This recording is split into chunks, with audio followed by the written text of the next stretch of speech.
Welcome to De-Risk, a podcast where we provide a no-nonsense analysis of stocks. Today we are doing a deep dive into, well, the electric paradox that is, ticker TSLA, that's Tesla. This is based on our research captured on October 23, 2025. And our mission really is to unpack this central conflict for you.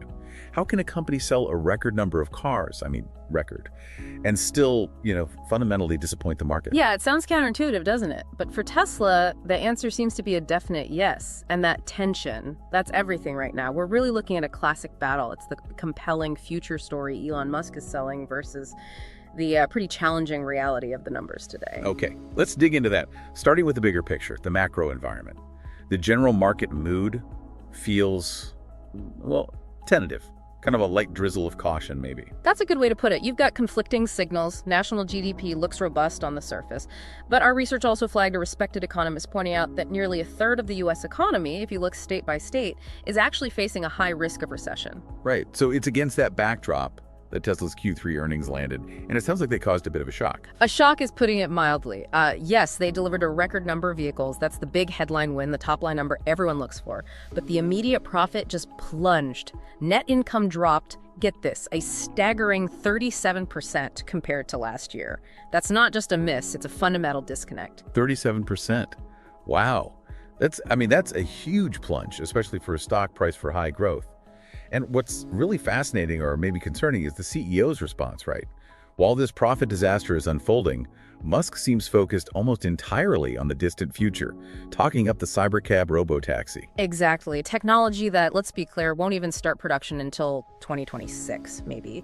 So, they're essentially selling future promises against immediate, very real problems. The market's struggling to square that futuristic hype with things like the recent recall, nearly 13,000 Model 3s and Model Ys for a power loss defect.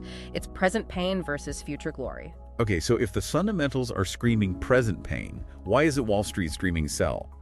The valuation models we looked at, based on actual cash flow, put fair value somewhere between, a jaw-dropping $44 and maybe $132. Yeah. But the stock's trading near $438. That's not just a gap. It's like you said, a chasm. Yeah. How are analysts rating it mostly a hold?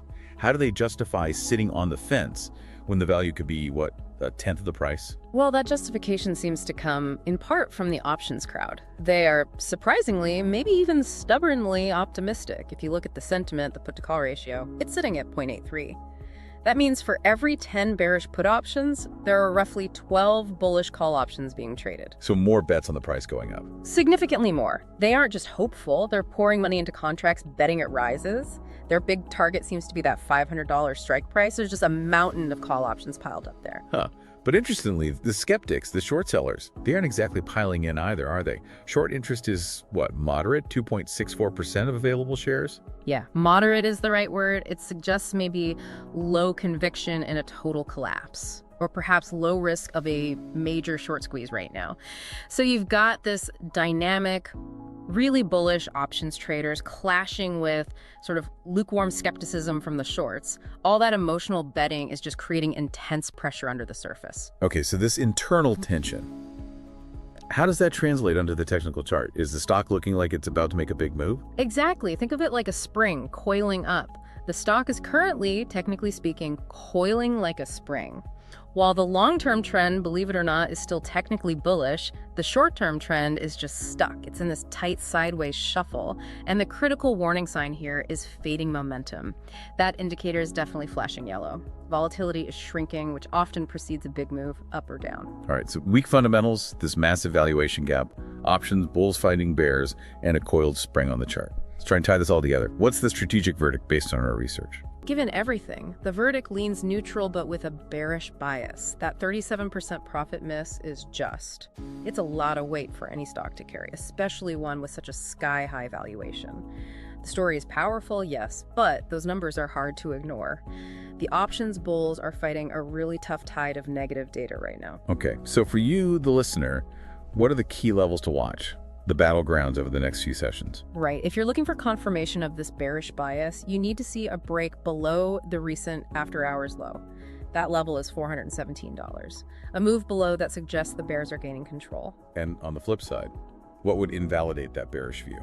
Conversely, for the bulls to really take back control and invalidate this view, the stock needs to push higher and get a decisive close back above $450. Keep a close eye on those two levels, $417 and $450. They'll likely tell us whether the story or the numbers win this round. So Tesla, still a paradox, huh?